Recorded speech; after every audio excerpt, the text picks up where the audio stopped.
Gracias, Erika. Buenas noches. ¿Cómo están? ¿Bien? ¿Cómo pasaron el sábado? ¿Lindo? ¿Más o menos? ¿Para abajo? ¿Bien? ¿Pasaron bien? Bueno, nosotros también. Tuvimos la alegría de poder estar con los hermanos en la iglesia de Caballito. Después vinimos para acá. Estuvimos almorzando con Rolando, con Santi y con Anita, nuestro joven matrimonio que está viajando el día viernes para Colombia, así que pasamos un almuerzo y una tardecita linda con ellos. Y acá estamos, para poder iniciar, queridos hermanos, jóvenes y amigos, esta nueva serie, saga, como dijeron el sábado pasado, fue una saga, ¿no? Se ve que allí por las tierras del norte se habla de saga. Acá la conocemos más como serie, pero bueno, como esta es una iglesia multicultural, aceptamos todas las culturas, ¿verdad? Vamos aprendiendo distintos vocabularios de diferentes lugares y está bueno, eso nos enriquece. Así que bueno, esta nueva serie, esta nueva saga que estamos comenzando hoy, titulada, ¿verdad? Dios no está muerto. Y el título no fue que se me prendió la lamparita y vino una iluminación extraterrestre a mi mente para tratar de captar, a ver qué título ponerle, porque hasta el viernes, a ver... Sí, digo bien. Hasta el viernes de la semana pasada, viernes de la semana pasada, digo, ¿qué título le pongo que sea pegador, que guste, que llame la atención? Porque de eso se trata, ¿no? Un título que ¡puc! Impacte, ¿no? Así que hasta el día jueves de noche, viernes, no tenía el título de la serie y entonces por allí hablando con mi esposa, ella me dijo que había una película en internet que nunca había visto, que se llama así, Dios no está muerto. ¿Cuántos vieron la película Dios no está muerto? ¿No la vieron? No la vieron. Dije, ¿cuántos no vieron la película Dios no está muerto? Ah, bueno, varios no la han visto. Véanla. Ustedes van a YouTube, ponen Dios no está muerto, ahí la tienen completita, salvo la última parte que se zafa porque aparece un recital, ahí un rock cristiano a full, ¿verdad? Que van los jóvenes, los chicos ahí, el estudiante, ¿verdad? No les voy a contar, pero se trata de un desafío entre un profesor y un estudiante acerca de esto, ¿no? Así que véanla como para tener un panorama. Entiendo que ahora hay una parte 2 de esa película, ¿verdad? Por lo menos yo no la encontré en YouTube o no la sé buscar, pero quizás esté, y hay una parte 2 de esa película, Dios no está muerto. Está interesante los conceptos, ¿verdad?, que allí se vierten. Y cuando vi el título, después la vimos el fin de semana, no la había visto antes, pero vi un poquitito ahí, adelanté un cachitito para ver de qué se trataba. Digo, está bueno el título, está bueno. Porque si hay algo que a lo largo de estos años, de estos últimos años y décadas, podríamos decir siglo y medio, ¿verdad? Lo que se ha tratado de hacer es obviamente tratar de desdibujar a Dios, sacarlo del plano de la vida del ser humano y obviamente lo que ha ocupado el lugar es la razón, es la ciencia. Y saben, querida iglesia, no hay por qué tener miedo a la ciencia ni tampoco hay por qué tenerle miedo a la religión. Las dos pueden convivir muy, muy bien. Y a lo largo de esta serie lo que vamos a tratar de ver, obviamente, a ver, no soy científico 100%, pero sí me dedico a una ciencia, que es la teología, ¿no? Pero no a otro tipo de ciencias experimentales, como quizá alguno de la mayoría aquí pueda experimentar. Pero bueno, la idea es poder ver en un par de sábados algunos conceptos que tienen que ver con la ciencia y religión. A veces el conflicto es evidente y está bueno ser humilde y entender esa tensión y ese conflicto que puede haber entre la ciencia y la religión. Muchas veces no lo hay, ¿verdad? Y muchas veces hay una cuestión que esto entre ciencia y religión tiene que ver con los preconceptos que cada uno pueda tener, desde el plano de lo religioso o desde el plano de lo científico. Obviamente los preconceptos con los que uno ha sido formado, ¿verdad? Marcan mucho, delimitan mucho el accionar de los seres humanos.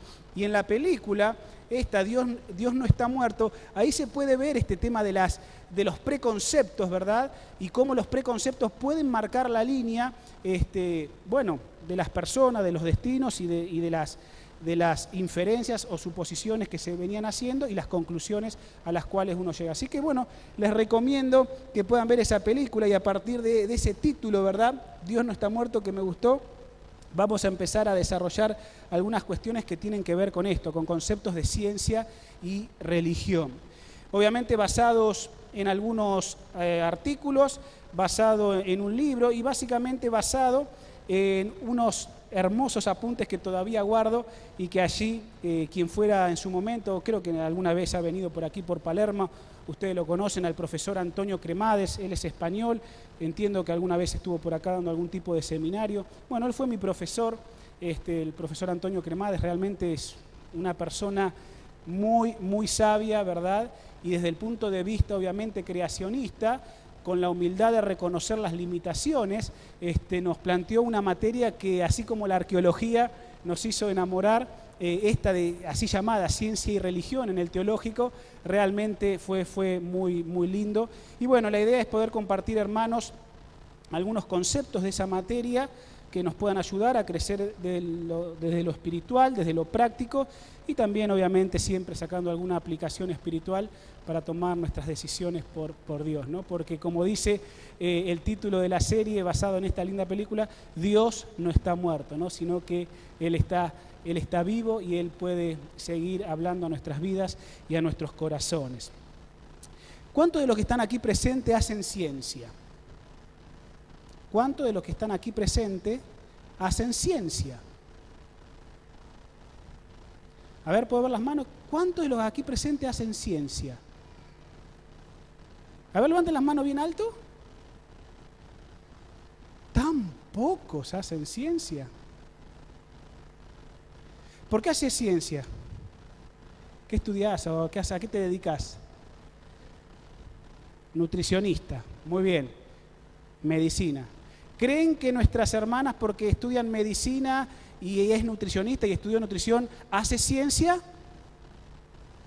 ¿Sí o no? Claro que sí, porque la medicina es una ciencia, la nutrición también es una ciencia. ¿Quién más hace ciencia acá? ¿Sí? ¿Hace ciencia? ¿A qué te dedicas? ¿Qué haces? Sos kinesióloga. ¿Ustedes creen que porque esta chica que está ahí sentada y respondió es kinesióloga, hace ciencia? ¿Sí o no? Sí, hace ciencia. Muy bien, ¿quién más hace ciencia? A ver, ¿quién hace ciencia acá? ¿Qué, ¿Solo los que estudian el área de la medicina son los que hacen ciencia? Yo estudié teología y yo hago ciencia. Yo hago ciencia. ¿Quién más hace ciencia acá? ¿Todos hacen ciencia, sí o no? ¿Están todos de acuerdo que todos hacemos ciencia? Claro, hay algunas ciencias que está sistematizada, está obviamente puesto en los sistemas educativos, y bueno, un médico, un matemático, un físico, un químico, ¿verdad? Un biólogo. Generalmente asociamos un ingeniero, en fin, un arquitecto, ¿verdad? Entendemos ese tipo de trabajos académicos o de estudios académicos, ¿verdad? Son los que hacen ciencia, un lingüista, ¿verdad? Un profesor de diferentes áreas, son los que hacen ciencia. Pero en realidad, todos, de alguna manera, hacemos ciencia. Algunos más de forma pragmática, sistematizada, institucionalizada como ciencia al fin, ¿verdad? Pero en realidad el ser humano de por sí es científico, porque ahora vamos a ver la definición. La idea de esta primera presentación tiene que ver con conceptos generales.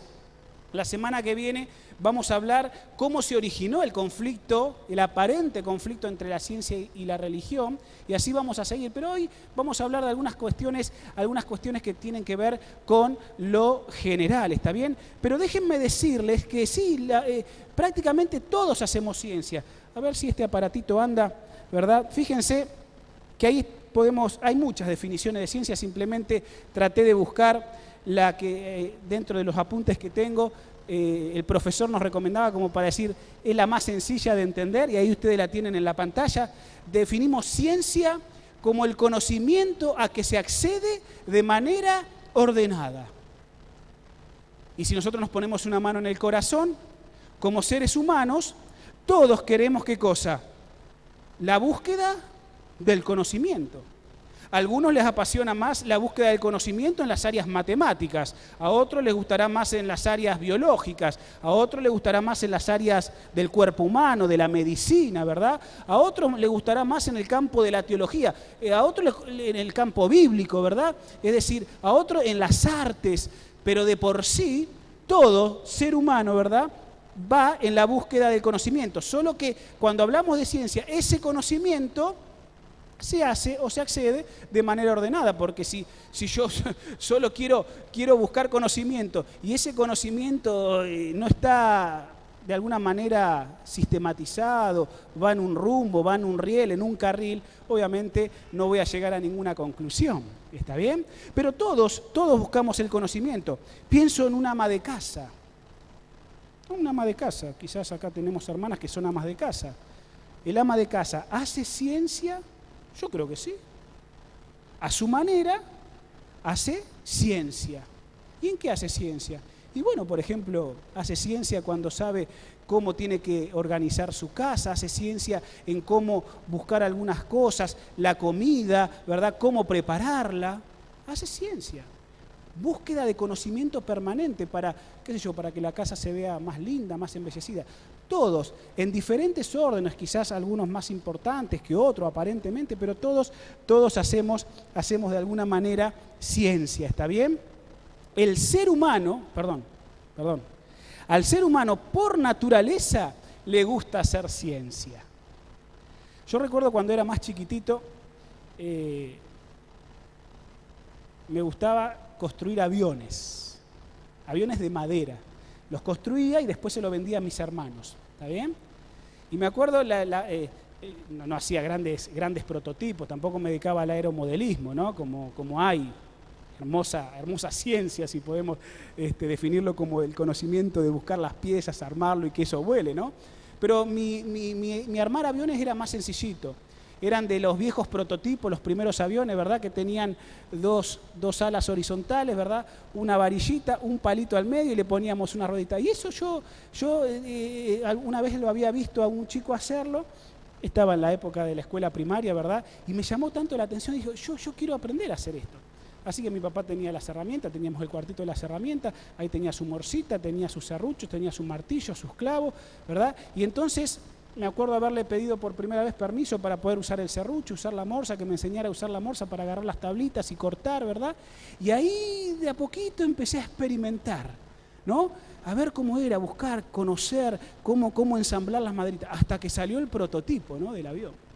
Y ese avioncito, ¿verdad?, después ya comenzó a hacer un negocio, ¿no? Porque se lo vendía a mis hermanos, después se lo vendía a los vecinos, ¿verdad? Hice un par de modelitos, ¿no? Pero fíjense que por naturaleza al ser humano le gusta el conocimiento, buscar, explorar, saber, querer conocer, ¿no? Si nosotros perdemos la capacidad de conocer, de soñar, ¿no? Obviamente perdemos mucho. Por eso digo que esta búsqueda del conocimiento de manera ordenada, sistematizada, está innatamente en cada uno de nosotros, ¿verdad? No importa a lo que nos dediquemos, ¿sí? Un aspecto importante que nosotros tenemos que conocer, de paso si en algún momento quieren tener este librito se los recomiendo, Fe y Ciencia, editado por Gibson y Humberto Rassi, es muy buen material, 20 investigaciones cristianas que responden a preguntas básicas sobre el universo y la vida. Y es interesante porque uno de esos 20 artículos que está en este libro, yo les quiero leer simplemente un parrafito. Déjenme que llegue aquí. Y fíjense, porque se habla de ciencia y religión, y dónde un poco nosotros podemos llegar a encontrar algún tipo de conflicto, ¿no? Dice acá en la página 48, el conflicto entre la ciencia y la Biblia predomina especialmente en el estudio de los orígenes del universo y la vida, que es una cuestión histórica y no es experimental, dice acá. ¿A dónde está el aparente conflicto entre la ciencia y la religión? ¿Dónde surge el mayor conflicto? ¿Entre qué cosa? El origen del universo y el origen de la vida, sobre todo en este planeta donde nosotros vivimos y donde nosotros hacemos ciencia, buscamos conocimiento en diferentes áreas, ¿ok? Entonces, fíjense que dice, y eso tiene que ver muchas veces con ciencia que es histórica. Y acá yo quiero hacer una aclaración, porque cuando hablamos de la búsqueda del conocimiento, que se accede de manera ordenada, y de por sí el ser humano le gusta hacer ciencia, ¿verdad? Nosotros tenemos que saber diferenciar entre dos tipos de ciencia. Está la ciencia que llamamos, y la voy a anotar acá, por si alguno quiere, no está en la presentación. Disculpen que yo como zurdo, la verdad que el pizarrón se me complica más a mí. Ciencia experimental, la vamos a llamar, o así la llaman,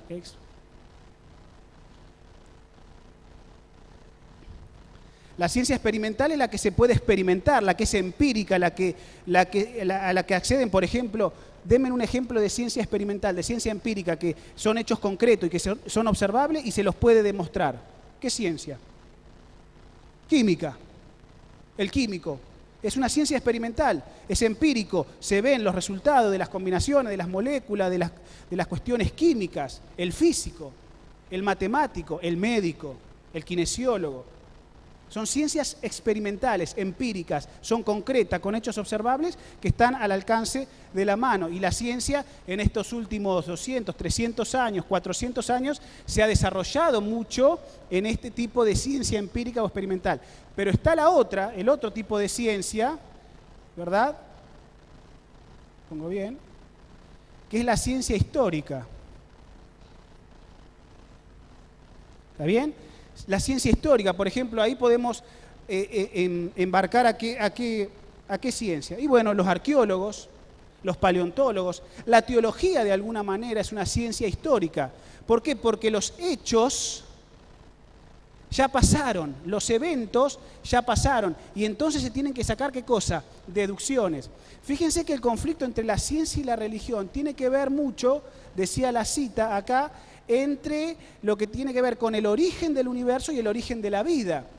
Y dice el autor del artículo, eso no es ciencia experimental, sino que es ciencia, ¿qué cosa? Histórica. Porque ¿quién fue allá al pasado para ver cómo las cosas fueron? ¿Se entiende? Entonces, mucho del conflicto aparente entre la ciencia y la religión no está en el campo de la ciencia experimental. La medicina, la kinesiología, la nutrición o cualquier actividad que uno pueda comprobar con hechos concretos, actuales. Pero sí, cuando entramos en el campo de la ciencia histórica, eventos o situaciones que ocurrieron en el pasado, ahí es donde entra más en conflicto la cuestión. ¿Está bien? Y acá, en este ámbito es donde tanto científicos como religiosos deberíamos tener la suficiente humildad para saber que hay cosas que pueden entrar en un plano como pueden entrar en el otro, y algunas hasta no tienen respuestas. Pero para eso hay que ser lo suficiente humilde para poder aceptar ciertas limitaciones. Pero déjenme decirle que el conflicto entre la ciencia y la religión muchas veces se va a dar en este tipo de prácticas, ¿no? O ciencias que tienen que ver con lo histórico. ¿Sí? Fíjense, ahora sí voy a seguir con la presentación. ¿Cómo se hace ciencia? ¿Cómo se hace ciencia? Primer punto, ¿cómo hacemos ciencia? Sea que te estás dedicando académicamente a una profesión o algo, o no te dedicaste a una profesión de por sí, qué sé yo, bueno, pienso en alguna, un carpintero.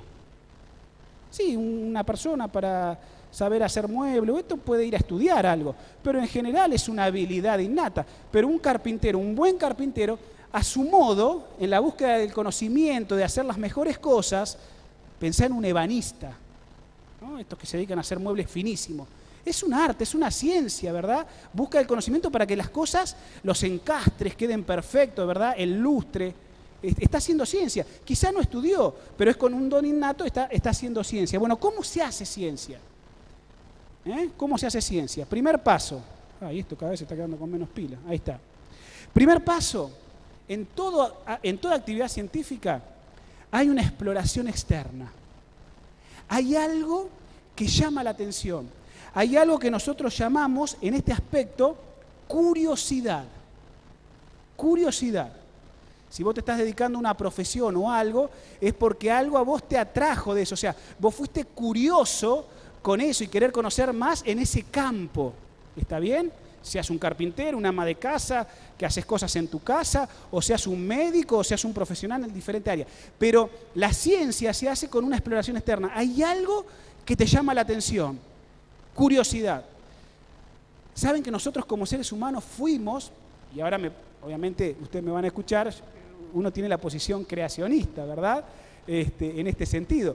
Nosotros creemos que fuimos creados con ese don innato de ser curiosos. Dios puso en nosotros, obviamente, la curiosidad, la exploración externa. ¿Qué sé yo? Salgo a la naturaleza y veo algo que me llama la atención, ¿no?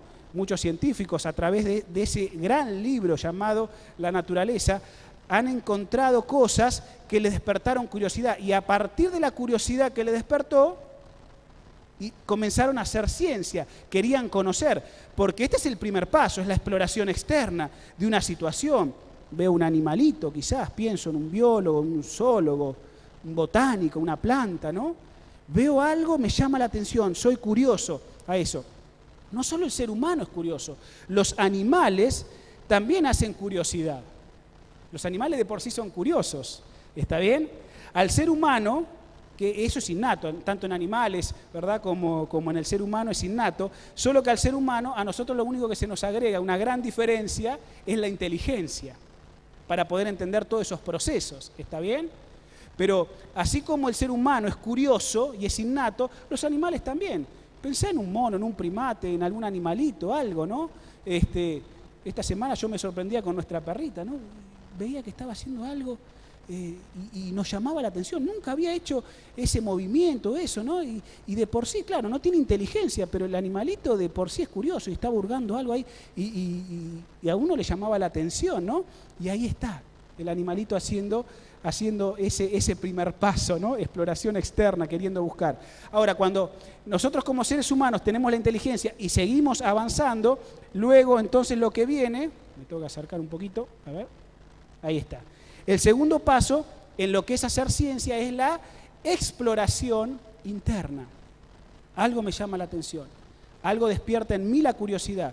Pero ahora, en este segundo paso, yo quiero saber, porque tengo inteligencia, no soy un animalito que lo hace de manera innata, ¿está bien? Como un perrito, como un monito, lo que sea. Ahora yo quiero saber por qué pasa lo que pasa. Ese es el segundo paso. Ahora viene una exploración más interna. A ver, el ser humano quiere saber y ahí empieza a hacer un montón de postulados, ¿no? Bueno, ¿por qué ocurre lo que ocurre en diferentes ámbitos? Y como tercer paso en esto de la ciencia a nivel general, lo que ustedes están leyendo allí, viene lo que se llama la inventiva creativa. Un hecho, un evento me despertó curiosidad, yo quiero saber por qué eso que está pasando pasa de esa manera, y entonces comienza el ser humano, el ser humano científico, comienza a inventar en su imaginación. Y ahí está haciendo ciencia. ¿Por qué pasa lo que pasa? Comienza a explorar y entonces comienza a utilizar su imaginación. ¿Y qué es lo que hace el ser humano? Elabora hipótesis. Comienza a elaborar hipótesis en su mente. Que esas hipótesis luego las tiene que, ¿qué cosa? Las tiene que demostrar. Eso se llama, ¿verdad?, en lo que es el trabajo científico, la inventiva creativa, porque todos tenemos inventiva creativa. Todos nos imaginamos por qué puede ocurrir esto o por qué no lo hago de esta manera porque ocurriría otra cosa. Todos tenemos inventiva creativa, no importa en los órdenes que nos desarrollemos en la vida. ¿Está bien? Ahora, déjenme decirles una cosa. Que así como todos podemos hacer ciencia siguiendo estos pasos, la ciencia, perdón, a ver, ay, qué lío, ahí está, ahora lo vamos a ver. La ciencia tiene algunas limitaciones, la ciencia de por sí tiene algunas limitaciones. Y yo quiero ver con ustedes en esta noche cuáles son algunas de esas limitaciones, porque la teología tiene sus limitaciones, pero la ciencia también tiene sus limitaciones. ¿Esto quedó claro, hermanos? ¿Sí? El problema del conflicto, entonces dijimos, está más bien en todo lo que tiene que ver con la ciencia histórica, aquellos eventos del pasado que son difíciles de comprobar. Por ejemplo, el origen del universo y de la vida. ¿Está bien? Limitaciones de la ciencia. Vamos a ver cuáles son algunas de las limitaciones. Para los que van tomando notas, limitación. ¿Está bien? La primera limitación es la limitación física. Vamos a poner acá, la primera limitación que tiene la ciencia es la limitación física. ¿A qué estamos haciendo referencia cuando hablamos de limitación física de la ciencia? Los seres humanos que tienen inteligencia, que tienen curiosidad, que quieren saber lo que pasa, que comienzan a imaginar y elaboran hipótesis, tienen los científicos una limitación, que es la limitación física. ¿Sí? La ciencia en eso está limitado, porque todo ser humano tiene una limitación física. ¿A qué hacemos referencia con esto? A las capacidades, a la capacidad del ser humano. ¿Está bien? Gracias a nuestra inteligencia hemos ampliado nuestras capacidades. Y si nosotros pensamos en los últimos 200, 300 años, de allá para acá, ¿verdad? El ser humano obviamente ha ampliado sus capacidades. Pero a pesar de que hemos ampliado las capacidades, seguimos siendo limitados. Seguimos siendo limitados. Uno obviamente ve estos aparatitos, ¿verdad? Y es sorprendente. Es sorprendente lo que hoy, desde el campo científico, tecnológico, se ha avanzado con simplemente pensar en estos aparatitos. ¿Quién iba a pensar que nosotros podríamos tener en un aparatito toda nuestra vida? ¿Quién lo hubiese imaginado de los que están acá sentados y tienen más de 15 años, 20 años? ¿Quién se podría haber imaginado hoy, año 2016, que nosotros podríamos tener toda nuestra vida acá? Y que prácticamente las 24 horas de nuestra vida, a muchos que están dependientes de esto, pasa por este aparatito. ¿Quién podría haberlo imaginado? Es impresionante. Las capacidades de desarrollo del ser humano son increíbles y cada día nos sorprenden cada vez más. Pero aún así está limitado el ser humano. ¿Por qué? Porque cuando hablamos de ciencia y religión, hay cosas que nosotros, desde el punto de vista físico, no podemos percibir. No podemos percibir toda la realidad. No tenemos acceso a toda la realidad. A pesar de que a nosotros nos sorprende, queridos hermanos, querida iglesia, amigos que nos están viendo, nos sorprende un aparatito, nosotros estamos confinados a un planeta. Sí, el ser humano ha podido llegar.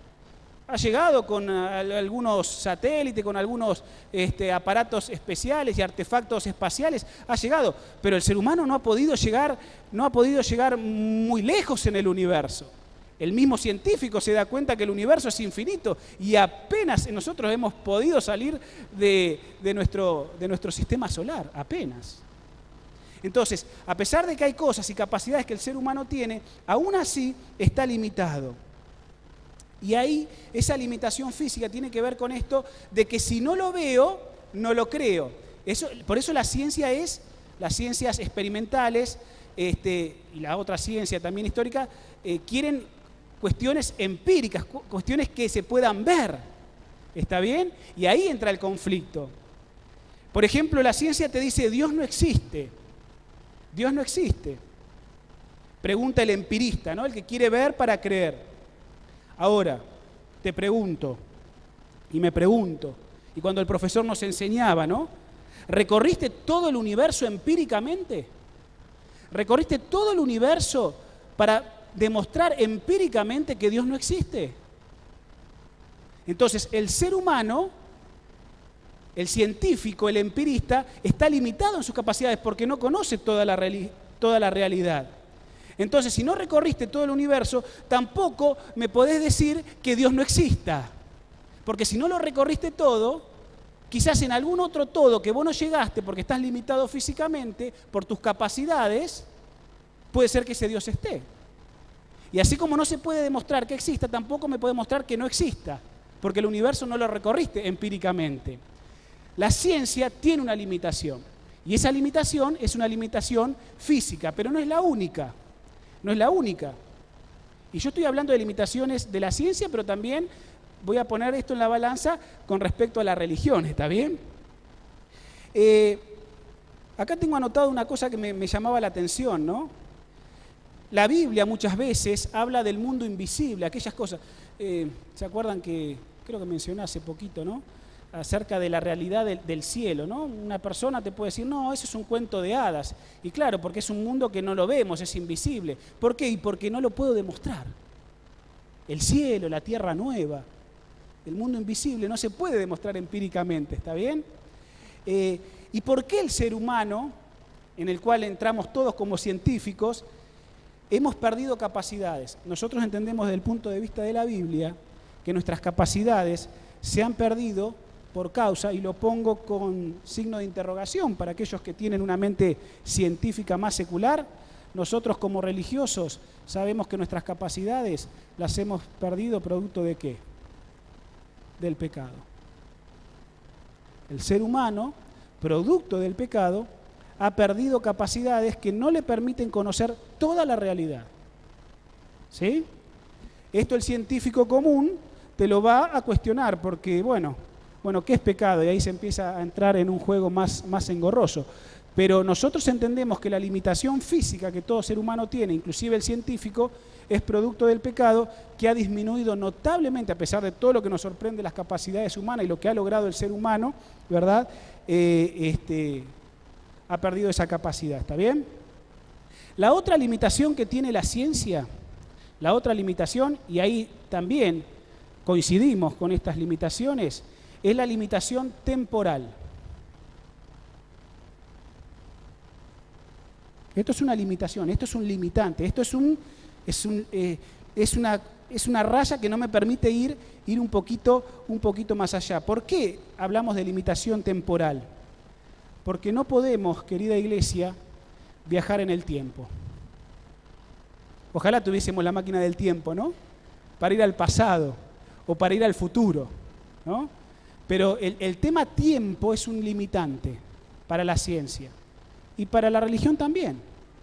Porque a vos cuando el relato del Génesis te dice que en 6 días hizo el Señor los cielos y la tierra y el séptimo descansó, para vos también eso es un limitante temporal.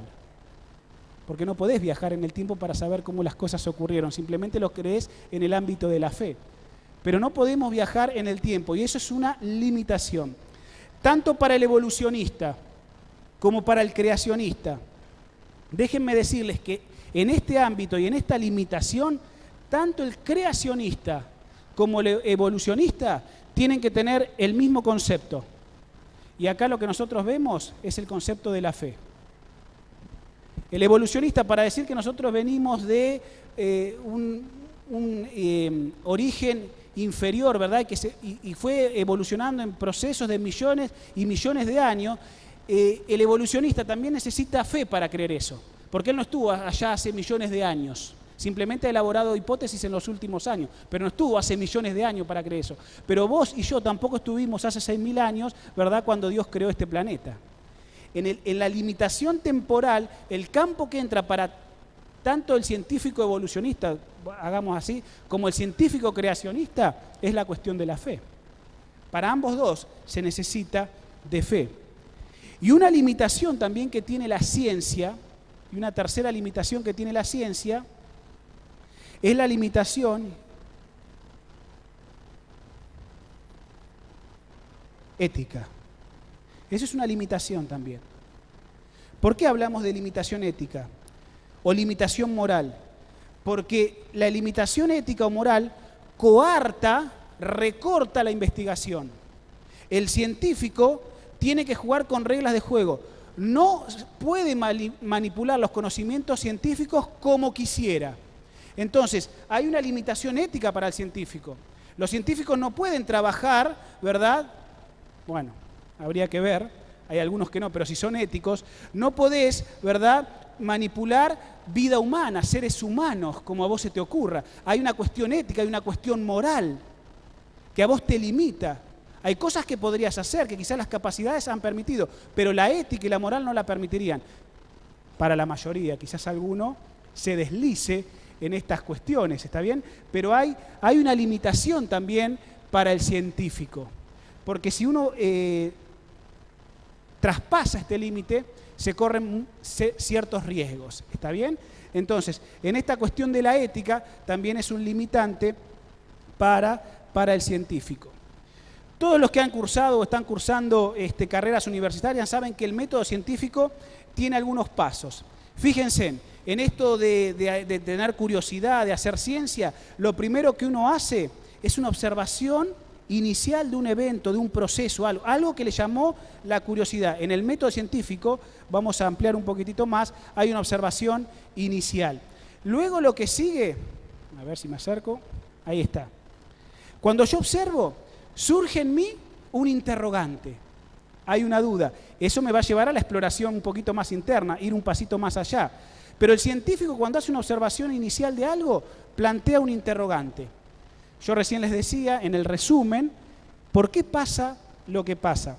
A partir de ese interrogante, el científico, ¿qué hace? Con lo que tiene, se le plantea una pregunta, ¿por qué pasa lo que pasa? Ahora el científico hace una inspección de lo conocido. Esto que yo conozco, que está siendo explorado por mí, bueno, lo asocio haciendo ciencia con lo que yo conozco, con lo que ya es conocido. ¿Está bien? Así trabaja el método científico. Observación inicial, hay un interrogante, hay una inspección de lo conocido para entonces comenzar a asociar con lo nuevo que se está descubriendo o se está haciendo ciencia. Y entonces el científico formula una hipótesis. ¿Está bien? Una hipótesis. Ese interrogante lo lleva al científico a elaborar una hipótesis. ¿La hipótesis qué es?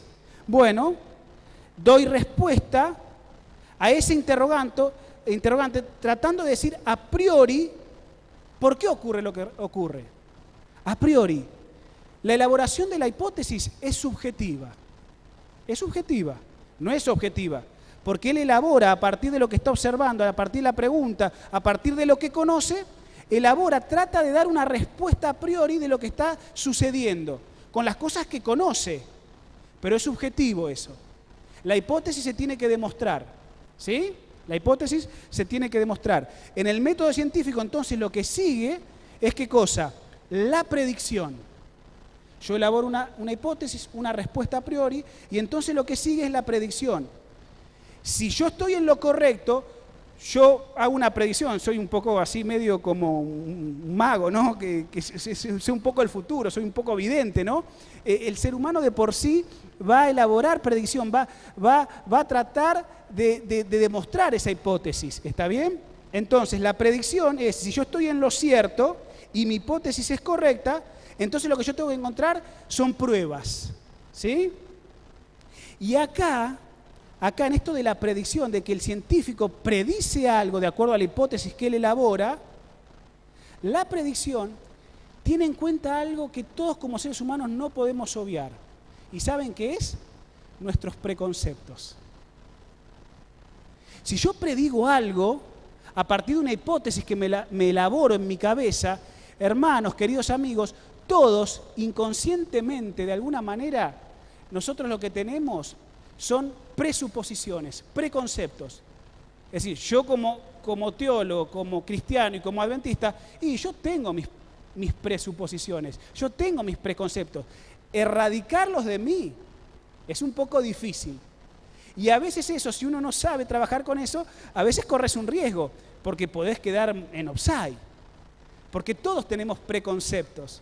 Y en esto de predecir, a partir de la hipótesis que el científico elabora, ahí puede jugar un poquito esto de los preconceptos. Hay que ser muy cuidadoso para no caer en terrenos que uno pueda resbalar, ¿está bien?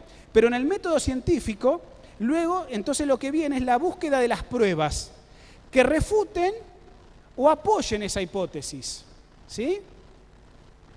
Entonces encuentro los resultados. Si encuentro los resultados, los tengo que clasificar, los tengo que registrar, los tengo que ordenar y los tengo que comparar. Y el último paso en el método científico es la contrastación. ¿Qué es esto de la contrastación? Bueno, la contrastación tiene que ver comparar con todo lo que he obtenido, compararlo con la hipótesis. Si coincide, pasa algo. A eso se lo llama, ¿verdad? Creo que está en la siguiente diapositiva, sí. Eso es la contrastación, o sea, los resultados, lo que obtuve, lo que clasifiqué.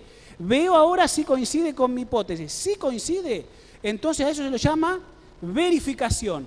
Se verificó la hipótesis. Lo que yo había elaborado, lo que yo después voy prediciendo, encuentro resultados, los busco, los clasifico. Si coincide con mi hipótesis, entonces la hipótesis se verificó. Así trabaja el científico. Verificó su hipótesis. Esto es así. Así trabaja la matemática, así trabaja la química, así trabaja la medicina, así trabajan las ciencias experimentales. Se verifican las hipótesis. Pero puede ser, queridos hermanos, ¿verdad?, que en esto del trabajo científico no se verifique la hipótesis. Y la hipótesis pueda ser falsada, ¿no? Que haya alguna falsación. Eso, a ver, venga, ahí está, falsación. Es decir, los resultados que yo encuentro, ¿verdad?, me refutan la hipótesis. Yo iba en un camino, tenía una hipótesis, tenía una predicción, voy en búsqueda de los resultados. Resulta que cuando encuentro los resultados, los clasifico, los ordeno, en vez de verificar mi hipótesis, la refutó. No la verificó, la refutó. Eso se llama, en el trabajo científico, falsación. La hipótesis es falsada, ¿sí? Pero hay un tercer aspecto que no es ni verificado ni falsado, y entonces la hipótesis no puede ser verificada ni falsada. Entonces se descarta la hipótesis. Hay que seguir investigando, hay que seguir buscando conocimiento. Pueden pasar estas tres cosas en el trabajo científico. Ahora, tenemos que ser lo suficientemente humildes para estar de acuerdo cuando las cosas se verifican. Tenemos que ser lo suficientemente humildes para saber cuando las cosas son falsadas por los resultados o cuando no pasa nada. Ni chicha, como dice el dicho, ni limonada. ¿Está bien? Muy bien. Un aspecto más, hermanos, del tema de la ciencia tiene que ver con el carácter provisional que la ciencia tiene. La ciencia tiene un carácter previsional. ¿A qué hacemos referencia con esto? Dijimos recién en la definición al comienzo que la ciencia, ¿qué es? Búsqueda de ¿qué? De conocer. Conocer algo y de manera ordenada. Se hace un trabajo científico, desde una observación inicial hasta que se contraste la hipótesis, verificada, falsada o que quede en stand-by. Y se tiene que volver a elaborar una hipótesis, ¿está bien? Pero la ciencia, ¿verdad?, tiene la metodología científica tiene un componente previsional. Como la ciencia, dijimos, es búsqueda de conocimiento, fíjense que en estos últimos años, en estos últimos siglos, según la tecnología y los métodos con los que investigo, el futuro se puede modificar. El carácter previsional, vamos a anotar acá, de la ciencia, vamos a anotar bien grande, previsional, se da en el campo de que a medida que la ciencia avanza, también la misma ciencia, los métodos científicos, las tecnologías me permiten, ¿verdad?, en un futuro modificar ciertas cosas o ciertos conocimientos. La ciencia, hermanos, la ciencia como tal es dinámica, no es estática. La ciencia va constantemente, el conocimiento va aumentando y es dinámico. La sabiduría humana es siempre provisional. El conocimiento científico es la respuesta adecuada a la realidad actual. Repito, el conocimiento científico es la respuesta adecuada para la realidad actual. El problema del ser humano es la interpretación, y ahí entramos en otra cuestión. Yo hoy, la ciencia me permite dar una interpretación de los hechos. Por ejemplo, me verificó una hipótesis, algo. Hoy esto es así. Pero resulta que lo que hoy es así, hace 20 años no era así. ¿Entienden? La sabiduría humana es previsional, no es estática, es dinámica. Y hoy las nuevas tecnologías, los nuevos avances científicos nos hacen ver a las claras que lo que se pensaba que hace 15, 20, 50 años era de una manera, hoy no lo es. Entonces, tenemos que entender que la ciencia también tiene ese carácter previsional, que va cambiando, ¿está bien? Y seguramente en el futuro, si el Señor no viene, ¿verdad?, como seres humanos iremos cambiando cuestiones, cosas que hoy la pensábamos de una manera y después cambiarán. Por eso las nuevas tecnologías, el trabajo científico constantemente cambia las interpretaciones. En esto del carácter previsional y de las presuposiciones que uno puede tener como científico con el tipo de ciencia que haga, es la interpretación que le da a los hechos. Para profesor no sirvo, eso por ser zurdo. y no dedicarme al aula. El problema no es ser surdo, el problema es no dedicarse al aula para mejorar la letra. ¿Está bien? El problema es la interpretación. La interpretación, hermanos, queridos amigos y jóvenes, va cambiando con el tiempo. ¿Sí? Déjenme terminar en esta introducción que estamos haciendo de esta serie, ahora yéndome al otro plano. Vimos un poquitito conceptos generales de la ciencia. Y ahora yo quiero ver un poquitito el tema de la cuestión bíblica, ¿está bien? Todo lo que tiene que ver con la investigación bíblica. Y entonces vamos a ver algunos aspectos. ¿Puedo borrar acá? ¿Sí? Borro. Vamos a ver un poquitito el tema de la investigación bíblica. Ya vimos algo de ciencia. Déjenme en los minutos que tengo ver un poco el otro lado de la moneda, la otra cara, ¿verdad? Que es la investigación bíblica. Avancemos un poquitito, a ver, creo que lo tengo acá. Esta semana sí o sí hay que cambiar la pila esto. Ahí está, la investigación bíblica. ¿Qué hay que tener en cuenta cuando hace una investigación bíblica? A ver, hermanos, todos creo que los que estamos acá venimos a una iglesia es porque nos gusta la investigación bíblica, estamos haciendo ciencia bíblica, ¿está bien? Pero ¿qué hay que tener en cuenta? Que también esto, a la hora de hablar con los científicos seculares, con los científicos que no le dan tanta importancia a este libro, ¿verdad? Nosotros deberíamos saberlo cuando también nos relacionamos con ellos, ¿está bien? ¿Qué tenemos que tener en cuenta a la hora de hacer investigación bíblica? Bueno, el primer aspecto que nosotros tenemos que tener en cuenta, y que ahí obviamente entra un poco a veces la disputa o esta tensión entre la ciencia y la religión, es el aspecto, a ver, ahí está, de lo sobrenatural. Esto hay que tenerlo en cuenta. Cuando vos te relacionás con las personas que no creen en la Biblia o no la tienen como autoridad y la Biblia, el relato bíblico es cuestionada, vos a la hora de hacer investigación bíblica tenés que tener en cuenta el asunto de ¿qué? De lo sobrenatural. Dios no se demuestra. ¿Está bien? Dios no se demuestra.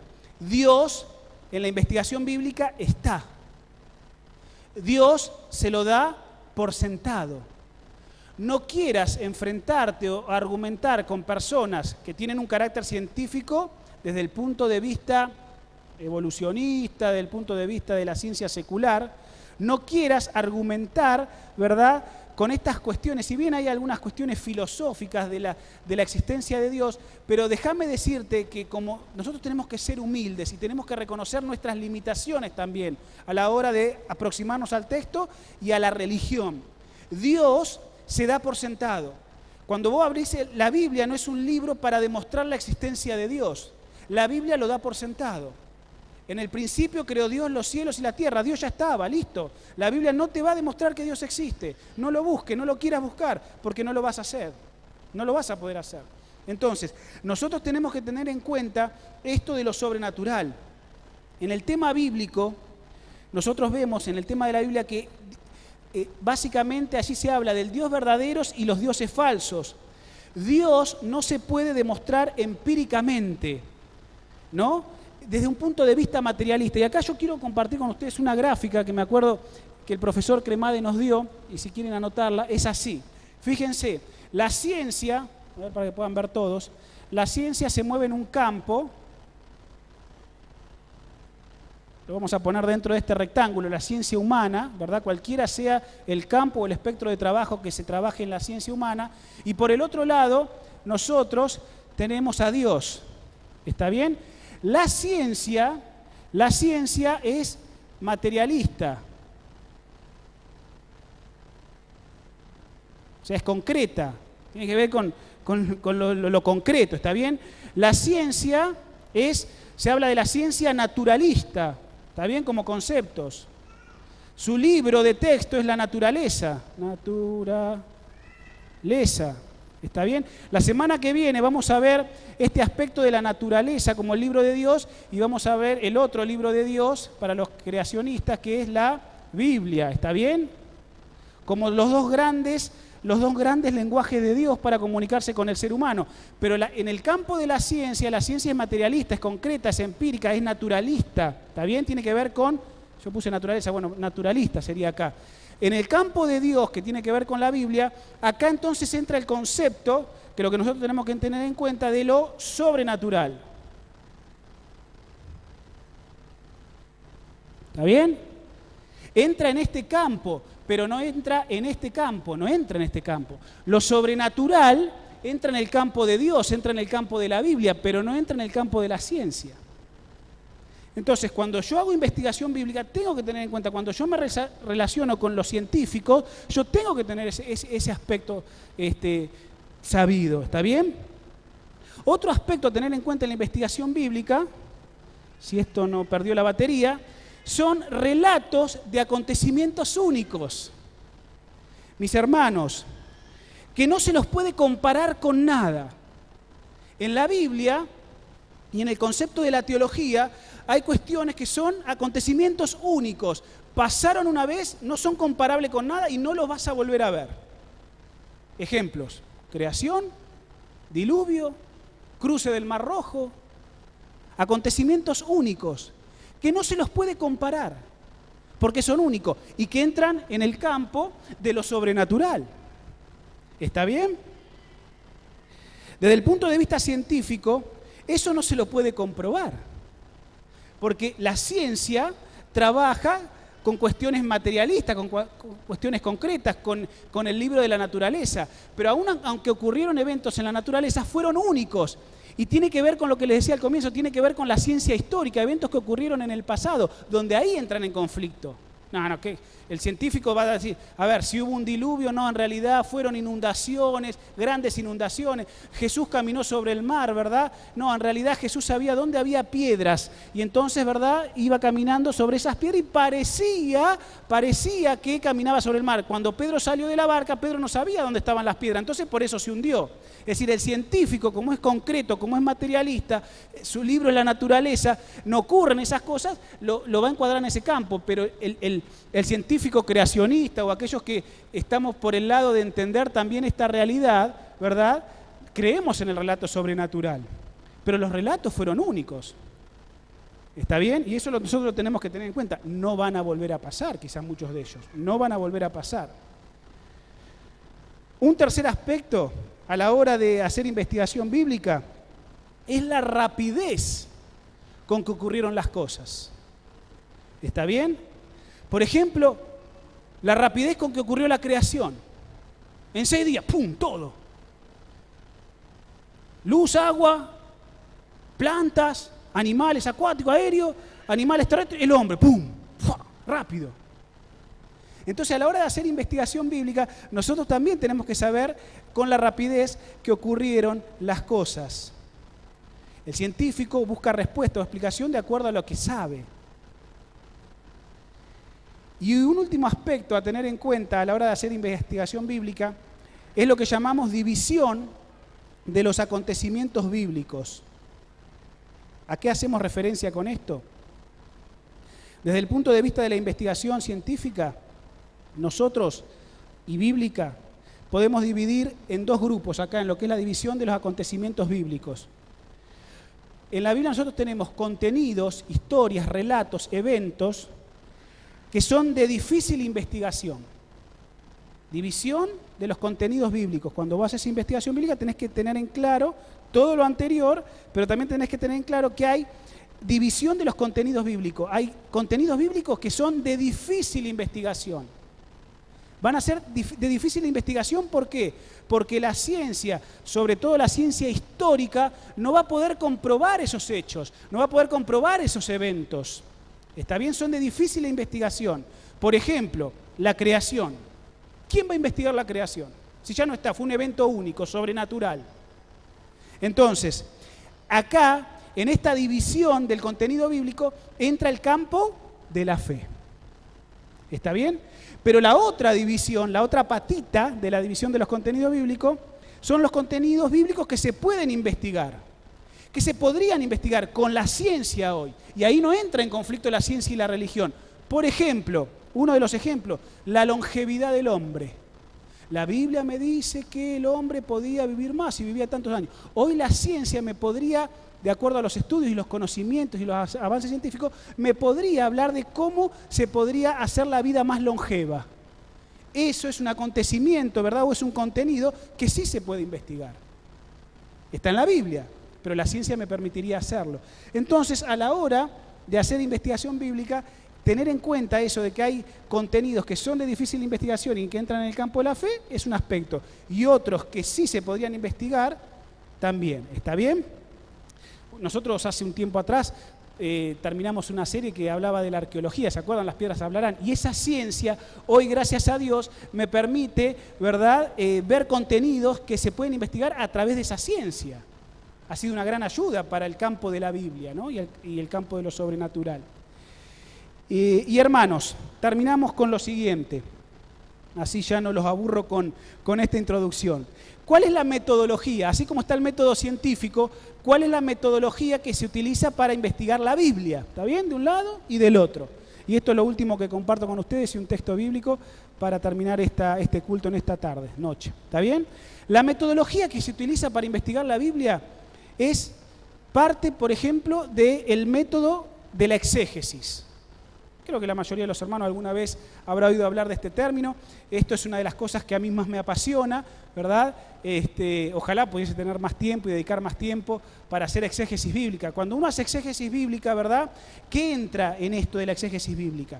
La Biblia como texto, la traducción, la interpretación que dice el texto, buscar lo que realmente dice el texto en sus idiomas originales, meterte más en el griego, meterte más en el hebreo, ¿verdad? Es decir, ¿qué quiso decir el autor cuando escribió en su lengua original? Y se hace exégesis bíblica, se hace interpretación. Es una ciencia teológica fabulosa, es un campo de investigación, ¿verdad?, donde vos te aproximás al texto de sus originales para entender qué quiso decir el autor en su tiempo, cuando escribió y de la manera que lo hizo. La metodología bíblica de investigación, los teólogos bíblicos, ¿verdad?, a los cuales nos preparan, y ojalá uno pudiese dedicarse más a esto, es la exégesis como primer punto de metodología.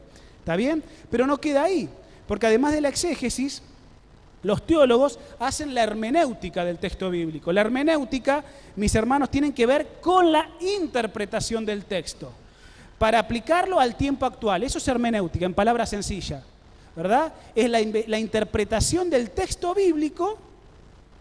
Yo, pastor, trato de acercarme al texto bíblico de la mejor manera, buscando las palabras originales, buscando el contexto, ¿verdad?, tratando de ver qué quiso decir el autor en su tiempo, pero además yo hago una interpretación del texto. ¿Para qué? Para poder aplicarlo a la actualidad. Eso se llama hermenéutica.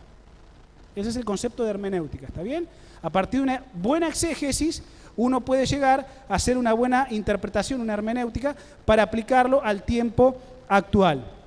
En la metodología bíblica, luego lo que sigue, ¿verdad?, es tener en cuenta el contexto histórico, geográfico, cultural. Por eso ustedes han visto que muchas veces los pastores o quienes predican, muchas veces te llevan a datos históricos, geográficos, culturales, que también tienen que ver en el cual se movió el autor bíblico. Ese que Dios utilizó para poder transmitir su mensaje, ¿está bien? Entonces, la metodología también se utiliza la historia, la geografía, la cultura del momento para entender mejor por qué se escribía de la manera o los conceptos que se querían transmitir. Y finalmente, mis hermanos, el último paso de la metodología, a ver si me acerco ahí, es el aspecto teológico, ¿está bien? Cuando hablamos del paso teológico, es el marco individual del autor, las intenciones, los objetivos que tuvo, a quién, ¿verdad? ¿Cuál fue el propósito del autor? ¿Por qué Pablo escribe a los Gálatas de la manera que lo hace? ¿Cuál fue la intención? ¿Qué había en Corinto? ¿Cuál era la problemática? Bueno, uno hace una exégesis, ve los idiomas originales, uno hace una hermenéutica, trae la aplicación actual, ve el campo geográfico, cultural, histórico, pero también uno trata de ver, encontrar fuentes de por qué el autor quiso decir lo que dijo. ¿Cuál era la problemática que se estaba viviendo en ese momento? ¿Por qué se escribe la carta de la manera que se escribe? ¿Por qué el relato de la creación se escribió así y no se escribió más extenso? Cuando uno habla de la creación, que entra en el campo de la ciencia histórica, los científicos dicen, pero ¿y por qué la Biblia es tan escueta? Si Dios quería transmitir algo, ¿por qué no fue más abarcativo? ¿Por qué no dio más información? Y se vuelven locos, se le sacan los pelos. ¿Por qué tan poca información? Y entonces ahí uno, en el campo teológico, bueno, ¿por qué Moisés lo hizo tan cortito? ¿Por qué lo hizo tan cortito? ¿Por qué Moisés no utilizó 15 capítulos del Génesis para hablar del relato de la creación? ¿Cuál fue la intención del autor? ¿Era la intención del autor darnos conocimiento científico? ¿O era otra la intención? Bueno, eso entra en el campo teológico, ¿está bien? En la metodología de investigación bíblica. ¿Por qué el autor escribió de la manera que escribió? El material del trabajo del teólogo son las versiones de la Biblia, los interlineales, el Antiguo y el Nuevo Testamento, en hebreo, en griego, los comentarios, geografías, tratados, historia, ¿no? Es decir, tener un arsenal de material que a vos te permita, ¿no? Versiones interlineales, Antiguo y Nuevo Testamento en griego y en hebreo, ¿verdad? Comentarios, concordancias, enciclopedias, ¿verdad? Que a vos te permitan enriquecer, obviamente, lo que el texto bíblico te está diciendo. Eso es de alguna manera cómo trabaja, ¿verdad?, la investigación bíblica. Pero hermanos, simplemente llévense esta gráfica, ¿verdad? No significa que porque por un lado tengamos a Dios, por el otro lado tengamos la ciencia, estas cuestiones no puedan coincidir. Hay algunas que van a coincidir, hay otras que no, y otras van a quedar ahí sin respuesta, ¿está bien? La semana que viene vamos a ver un poco cómo comenzó el conflicto entre la ciencia y la religión, ¿está bien? Eso lo vamos a hacer el sábado que viene, pero déjenme terminar con un texto bíblico. ¿Qué hora estamos viviendo? Casi estamos en hora. Estamos para irnos a casa. Pero déjenme terminar con un texto bíblico, porque si no esto sería solamente un seminario y una información, ¿está bien? Dimos un pantallazo general de cómo trabaja la ciencia, dimos un pantallazo general de cómo trabaja el ambiente teológico, la metodología, pero déjenme llevarlos a un texto bíblico que ustedes conocen muy bien. Y es en el libro de Job. Libro de Job. En el capítulo 23, Job, ante lo que le estaba pasando y que no entendía, porque lo concreto, lo empírico es lo que le estaba pasando. ¿Está bien? Y ahí estaban sus amigotes, ¿no?, que le cuestionaban a él cosas y lo llevaban a cuestionarse a Dios, ¿no? Y eso vamos a ver un poquitito la semana que viene, esto de cuestionar a Dios y cómo trajo este cisma aparente y real, por otro lado, entre la ciencia y la religión. Pero ahí está Job, ¿no?, con su situación. Y entonces en el capítulo 23, dice el versículo 1, Job respondió: hoy también hablaré con amargura, porque es más grande mi llaga que mi gemido. Versículo 3. ¿Quién me diera saber dónde hallar a Dios? ¿Quién me diera saber dónde hallar a Dios? Iría hasta su silla, dice Job. Expondría mi causa ante él. Llenaría mi boca de argumentos. Si hay algo que la ciencia tiene, porque es materialista, porque es empírica, porque es naturalista, son argumentos. Si yo tuviese la posibilidad de conocer a Dios, yo lo llenaría de argumentos, dice el científico. ¿Está bien? Buscaría su respuesta, en palabras de Job, y entendería lo que me dijera, dice Job. ¿Se opondría él a mi gran poder? No, antes me atendería, dice Job. Allí el justo razonaría con él y yo sería librado para siempre de mi juez. Vamos a dejar por ahí. Dice, si yo tuviese la posibilidad de ir delante de Dios, Él atendería mi causa, Él me daría respuestas. La ciencia, que es la búsqueda del conocimiento, necesita ¿qué cosa, hermanos, amigos, jóvenes? Necesita respuestas. Dice, si a mí se me diera la oportunidad de estar delante de Dios, delante de su silla, yo le preguntaría, Él no me desecharía y Él me daría respuestas. Claro, hoy la ciencia eso no lo puede demostrar, no lo puede comprobar. Entra en el campo de lo sobrenatural, entra en el campo de la fe. Pero miren un poquitito más adelante, que ustedes conocen, ¿verdad?, ese texto. Vamos al capítulo 38, ¿verdad?, del libro de Job. Y entonces dice allí, versículo 1. Entonces el Señor respondió a Job desde un torbellino: ¿quién es ese que oscurece el consejo con palabras sin sabiduría? Cíñete ahora como varón, te preguntará, y yo te voy a preguntar y tú me responderás, le dice Dios, ¿no? ¿Dónde estabas tú cuando yo fundaba la tierra? Házmelo saber si tienes inteligencia. ¿Quién ordenó sus medidas, si lo sabes?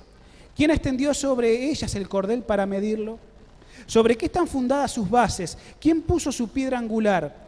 Cuando todas las estrellas del alba alababan y se regocijaban todos los hijos de Dios, ¿dónde estabas tú? ¿Quién encerró con puertas el mar cuando salía borboteando del seno materno, cuando le puse nubes por vestidura y oscuridad por pañales? Y le establecí límites y le puse puertas y cerrojos. Y le dije, hasta aquí llegarás y no pasarás. Ahí parará el orgullo de tus olas. ¿Alguna vez en tu vida has dado órdenes a la mañana? ¿Has mostrado el alba en su lugar? Para que se apegue a los bordes de la tierra y sacuda de ella a los impíos. La tierra toma forma como la arcilla bajo un sello y sus rasgos se destacan como los de un vestido. Se quita la luz a los impíos y se quiebra su brazo levantado para herir. ¿Has entrado tú, le dice Dios, hasta las fuentes del mar? ¿Has escudriñado lo recóndito del océano? ¿Te han sido mostradas las puertas de la muerte? ¿Has visto las puertas de la sombra profunda? ¿Has investigado la vasta anchura de la tierra? Declara si sabes todo esto, le dice Dios. ¿Cuál es el camino a la morada de la luz? ¿Dónde está el lugar de las tinieblas para que las pueda llevar a sus límites y entender las sendas de su casa? Tú debes saberlo, porque ya habías nacido y es grande el número de tus días.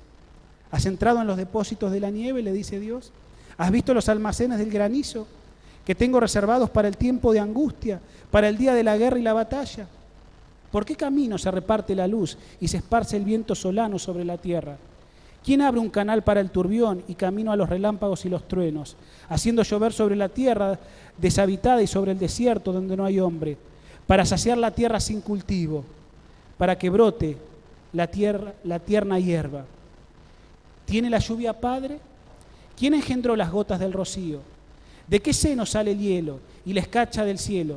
¿Quién la engendra cuando el agua se endurece como piedra y se congela la superficie del mar? ¿Eres tú el que mantiene juntas las titilantes pláyades? ¿Desatarás las ligaduras del Orión? ¿Eres tú el que saca a su hora las constelaciones del cielo? ¿Guías tú a la Osa Mayor con sus hijos? ¿Conoces las leyes de los cielos?, le dice Dios a Job. ¿Fijas tú el dominio de Dios sobre la tierra?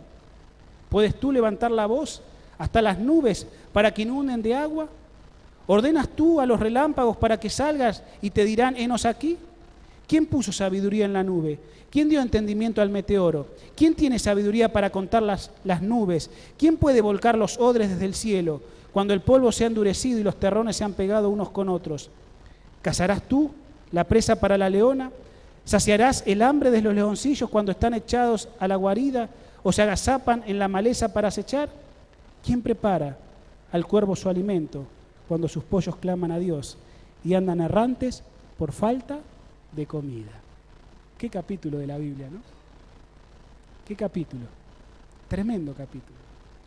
Pero cuando Job le dice, si se me diera la oportunidad de ir a la silla de Dios y preguntar, él me atendería, no me dejaría de lado, sino que me daría respuestas. Un poquito más adelante, ¿verdad? Allí Dios les dice y le hace todo este argumento. ¿Dónde estabas tú cuando todo esto ocurría o cuando está ocurriendo? Querida iglesia, queridos hermanos, hay cosas que la ciencia nos permitirá descubrir y hay otras cosas que simplemente quedarán en el campo de la fe.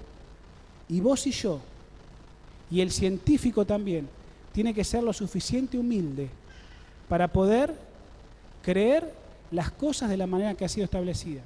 Ahora déjenme decirles para terminar lo siguiente y con esto nos vamos a casa.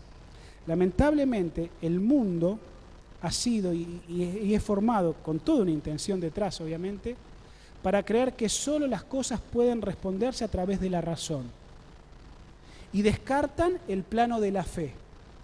Cuando vos lees el capítulo 38 del libro de Job, para creer todo esto que Dios le argumenta a Job, hay que tener fe. Pero nos han hecho creer que todas las cosas que ocurren tienen que ser empíricas, tienen que entrar en el campo de la razón y se tienen que entender. Y es verdad, hay cosas que se pueden demostrar. Pero algún día, cuando podamos estar frente a la silla de Dios, le vamos a poder preguntar a Él qué tipo de ciencia utilizó. Y quizás utilizó la misma ciencia que hoy utilizamos, pero quizás con otros parámetros que nosotros desconocemos. Mientras tanto lo creemos en el ámbito de la fe. Ahora déjame decirte, ¿quién dijo al ser humano que solo hay que pensar con la razón y lo que puedo ver para creer? En realidad, la Biblia me dice, la Biblia me enseña que yo tengo que creer en el campo de la fe y en el campo de la razón. Las dos van juntas, no se descartan, se complementan. A veces, ante la incapacidad humana puede haber tensión, pero eso no significa que las dos no puedan caminar juntas. Solo que el ser humano y el conflicto entre el bien y el mal, lo que hizo es tratar de ¿qué? De separar esto, tratar de separarlo. Y entonces a vos te dicen y a vos te forman desde los ámbitos académicos solo lo que se puede ver y se puede palpar. Esto descartalo. Cuando vos veas esta película, Dios no está muerto, vas a ver que se habla acerca de esto. Pero ¿quién dijo eso? Eso lo dicen los formadores, eso lo dicen seres humanos como vos y como yo, pecadores con capacidades limitadas como vos y como yo. Y el argumento que se utiliza en la película, el chico es humilde para poder dar una argumentación sencilla para entender que en realidad en el fondo había otra cosa detrás de ese profesor. Pero ¿quién dijo que solo las cosas se explican desde el punto de vista naturalista, desde el punto de vista concreto? En realidad la Biblia me enseña que la razón y la fe deben ir juntas.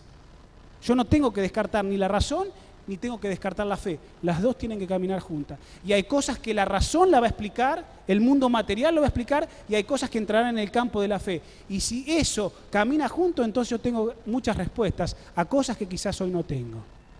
Hermanos, la ciencia y la religión es hermosa. Aprendamos a caminar juntos, ¿verdad? Y el Señor hará grandes cosas. Hasta el día en que podamos estar frente a su silla y Él no nos va a descartar, Él nos va a dar todas las respuestas que quizás en esta vida nosotros no pudimos obtener. A lo largo de este seminario vamos a ver algunas cosas interesantes, vamos a ver algunos conceptos bíblicos desde el punto de vista científico, vamos a ver tema de la creación, vamos a ver tema del diluvio y algunas cuestiones más, ¿verdad? Que gracias a la ciencia también hoy nosotros podemos algunas cuestiones también entenderlas. Así que bueno, eso va a ir siendo paso a paso a lo largo de estos sábados. Que el Señor los bendiga, que tengan una linda semana, agradezcámosle a Dios por tener este libro también que es tan lindo, la palabra de Dios como la naturaleza, que nos hace entender y ampliar nuestro conocimiento acerca de su obra creadora y también de nuestro Dios. Con esto en mente, hermanos, vamos a terminar. Les voy a invitar a que se puedan poner de pie y vamos a hacerlo con una oración. ¿Está bien? Oremos. Querido Padre que estás en los cielos, gracias Señor por permitir al ser humano, a cada uno de nosotros, tener inventiva creativa. Gracias Señor porque has puesto en nosotros ciencia y conocimiento y porque cada vez queremos conocer más. Y Señor, todo lo que el ser humano ha logrado es increíble, la capacidad que el ser humano tiene es increíble, pero aún así limitada por el pecado, Señor, tú nos das la posibilidad de seguir creciendo. Ayúdanos a usar sabiamente el conocimiento que tú nos das, para la honra y gloria de tu nombre. Ayúdanos en los ámbitos en los que nos movemos, poder llegar a tanta gente que ha descartado de lleno el plano de Dios en su vida. Ayúdanos a ser lo suficiente humilde para reconocer también nuestras limitaciones. Ayúdanos a no ser orgullosos, creyendo que podemos llegar a tener la verdad cuando no es así, porque hay otras cosas que se pueden entender desde otros campos y otros ámbitos. Pero Señor, sabemos que la única verdad que existe es Jesús. Y en Él todo lo demás podrá ser añadido y podremos dar respuestas a aquellas cosas que necesiten darse. Querido Dios, gracias por la ciencia, gracias por la Biblia, gracias por el conocimiento de Dios, y te quiero pedir que cada uno en los ámbitos donde se desarrollen, académicos, laborales, en el lugar donde puedan hacer ciencia y avanzar en conocimiento, lo puedan hacer para tu honra y para tu gloria. Querido Dios, bendice esta tu iglesia, síguela acompañando en el conocimiento de tu verdad y para que otros también puedan conocer a Jesús. Oramos y agradecemos todo esto en el nombre santo de nuestro Salvador Jesús. Amén. Hermanos, amigos, buena semana, que Dios los bendiga y nos vemos el sábado que viene en un nuevo encuentro de enfoque. Que Dios los cuide.